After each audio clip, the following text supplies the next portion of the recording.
Cavs were struggling. Well, now they've won 12 in a row, and they face the Kings tonight. The Cavs defense has made a dramatic improvement. During their first 12 games, they were last in the league in defensive efficiency, but during their current streak, they're 8th.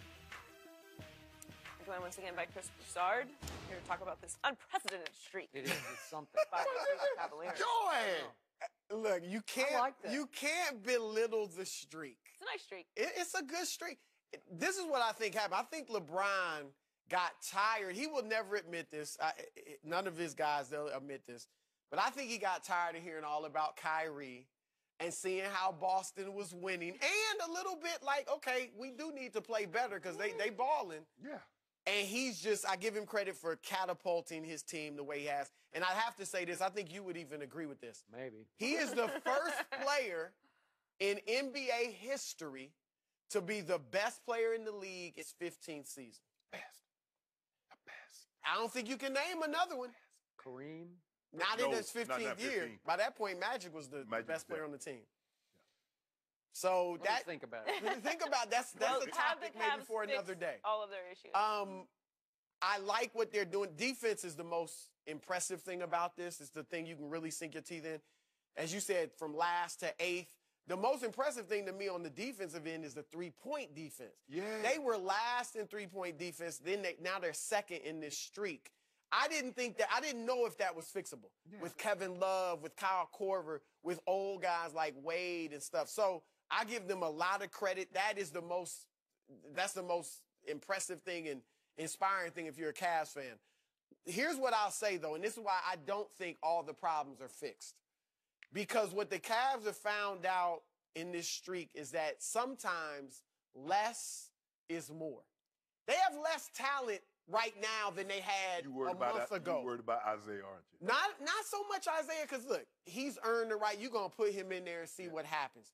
I'm talking more about D. Rose. When he gets back, what do you do with him? Tristan's going to play, We're gonna trade but him. does he start? Tristan and Shump should be traded. We're trading him for DeAndre Jordan. Well, you better throw in that pick. We ain't throwing no pick. Well, then you ain't getting DeAndre Jordan. I don't think. What about Boogie? That's what the Clippers are saying right now. We'll take Boogie. For Tristan and Shumpert? Yep. No. If you could do it, yeah. You would do it. Yesterday you do it. Yeah. But no. So I think Ty Lue has got tough decisions to make. Less is more because the roles are better defined. Everybody knows their role now. Kevin Love is playing, I will say, the best streak of his career.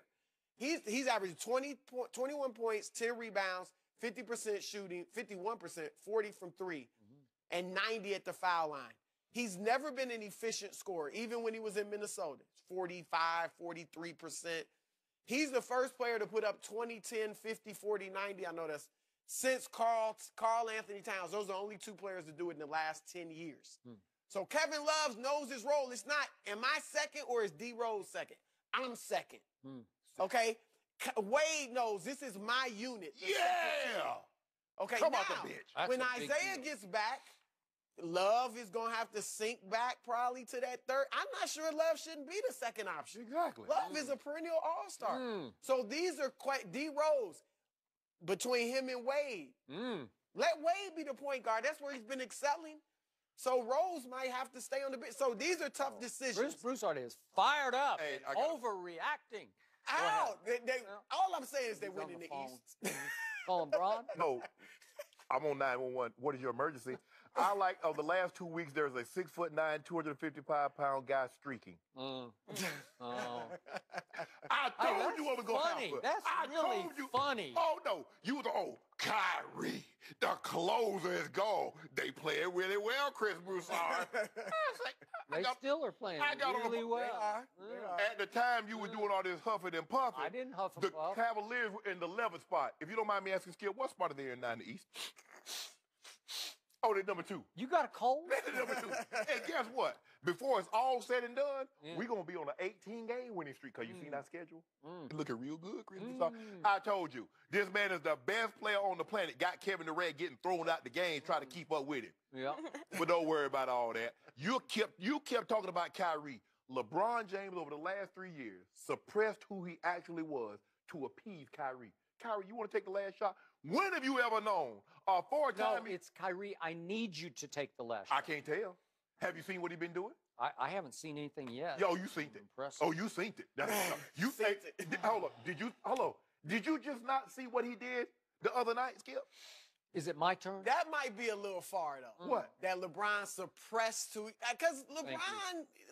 Look, he liked Kyrie being able to close. Okay. LeBron did like that. He liked Kyrie being able to close. Okay, now we need some perspective and some truth here. So I'm going to give you this. LeBron has played great through these 12 games, and I do not toss that word around lightly and loosely. He has played great. He is not the best player on the planet. Kevin Durant is. The second best player on the planet has yet to play a game yet, and just might play on Friday night in San Antonio because he's the best two-way player in basketball. And Kyrie has also played, and I do not toss this word around loosely, great for the Boston Celtics. Now let's look at these 12 games. The bigger story would be if LeBron and company had lost any of these games. I mean, I don't even... They lost. Those are the types of teams that were beating them early. I got You have to it. There's admit that. one impressive game on this whole streak here, as you call it. At Detroit, I don't know what happened to the Pistons, but it was 36-23 after a quarter, and at halftime, it was 73-46 LeBron and company. Yeah. Detroit's pretty good. Are they a world beater? They're just pretty good. They're 14-9 right now, but that was impressive. I'm going to give you one game and one game only because you have played three teams from the better conference, the West, so far in this streak. You were at Dallas when Dallas was 2-10. You played the Clippers when they were 5-8 and they had lost 6 straight games. And then this man had the audacity, this man across from me, to tell me that LeBron closed the game with 13 straight points against a Memphis team that had lost 11 straight games, including that game, who had just fired its coach, unfortunately, David Fizdale. I thought it was unfair. But Memphis had just played back-to-back against San Antonio that had beaten them twice in 3 days without its best player, Kawhi Leonard. And I'm supposed to say, way to go, LeBron. It was a close game. Why did he need to close it? They lost 11 straight Miami games. Heat. You love Miami. You thought they were a threat to the Cavs. They beat them by 11. Philadelphia, 24, Oh, come on. 22. Are we going to take That's one of the better Philadelphia? teams in the East right now. But hold on, Skip. You had no problem heaping praise on Kyrie when he scored 47 in the overtime, beating the Dallas Mavericks.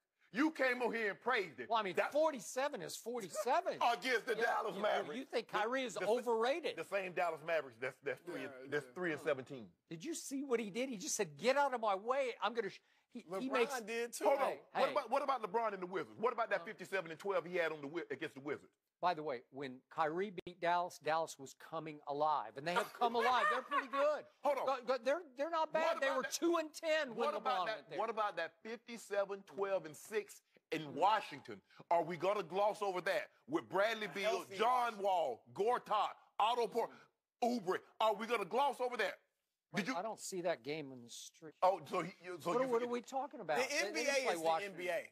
I don't care if you play the Nets 12 straight times. Which is basically to what win they did. 12 straight games is impressive. But guess Chris, what? thanks When for the Nets joining us. beat him, he came out here. What happened to your guy? Their issues. We'll discuss that next.